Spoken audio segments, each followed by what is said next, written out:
Hello everyone, welcome back to our channel. In this video, I'm going to guide you guys on a step-by-step tutorial on how to log in Forefront AI. Without any further ado, we're getting right into our video. You can log in into your Forefront AI using any browser. Here I will be using Google Chrome. So the first thing that we're going to do here is open our web browser. Once you have opened your web browser, you'll be on their search page. On the search bar, you'll have to type in Forefront.ai. Once you search for Forefront.ai on your web browser, you will be directly directed towards the front page. From the front page here, as you can see on the top right hand side corner, there is a hamburger option. You'll have to tap on the hamburger option.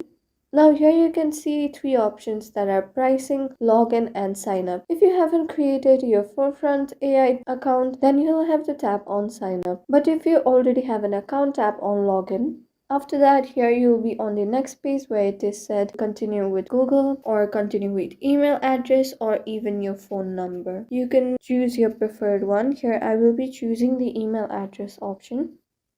And once you're done typing in your email address, tap on continue.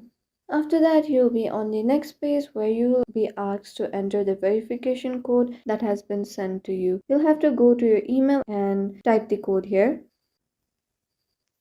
And here, just like that, as you can see, you have successfully logged in into your Forefront AI. Thank you for staying to the very end of this video. I hope you found our video helpful. If this video was helpful for you, don't forget to leave us a like and subscribe. Have a good day.